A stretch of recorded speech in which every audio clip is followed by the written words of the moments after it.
Okay, today is the day. It is blue skies, first time in about 2 weeks. So going to do a range test on the P.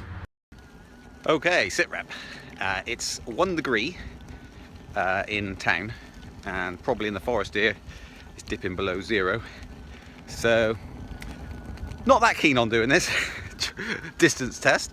It is cold, but it's the first lovely day. Excuse the wobble, it is real bumpy. It's the first day we've had in, I don't know, 2 or 3 weeks. Whoever did we did the first test and the second test videos we did. This is the first, oh, an eagle. First day we've had this nice weather. I wasn't going to do a long range test in the rain, obviously, but now we've reached 0 temperatures, so it's freezing cold. So it's not giving the battery the best opportunity, let's be fair, because batteries operate better at sort of room temperature, lithium ion. But nonetheless, let's just crack on with it and just see what we get out of it. Oh, it's so bumpy. Yeah, so I'll just obviously keep you updated. Probably won't be the longest video in the world because it's not really a lot to film. It's just me starting out, bumpy, starting out, and just seeing how far it goes, really. So nice comfortable ride though.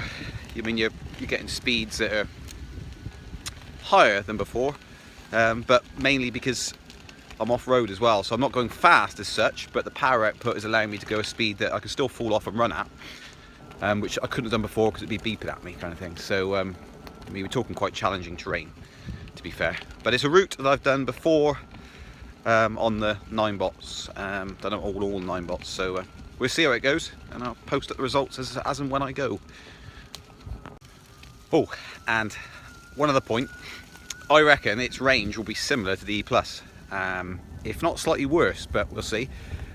Just from the fact that it's an 800 watt battery, 800 watt motor, and only a 20 watt hour difference in the battery size, so it's a 340 rather than the 320 which is in the E.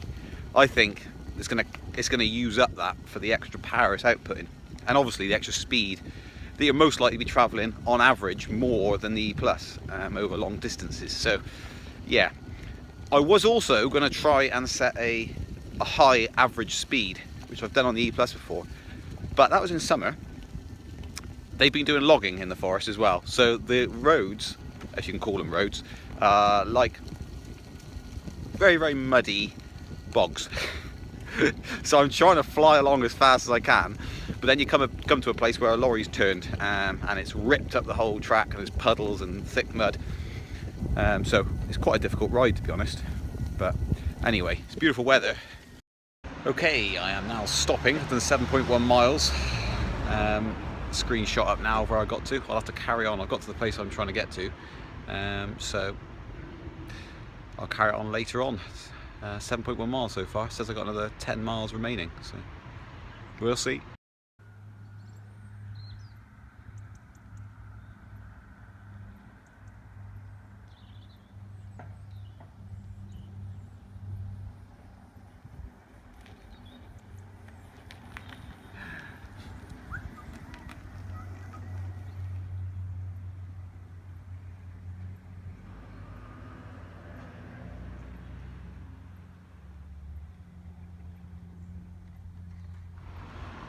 Right, it is now on low battery. It's pushing me back.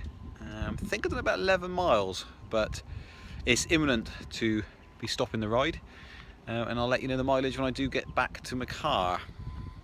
If I get back, I'll let you know if I'm walking. Hopefully not, and then I'll give you the results on the screen. Got my gloves on because it's freezing.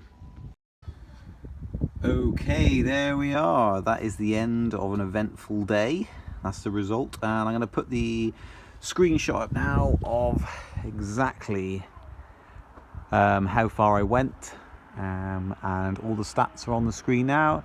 You can see it. There's still some left. You can see how much battery percentage is left there, so it's pretty impressive, to be honest. I didn't think it'd do quite as far as it actually has done, and especially as the temperature is not that great as well, so it's done pretty well.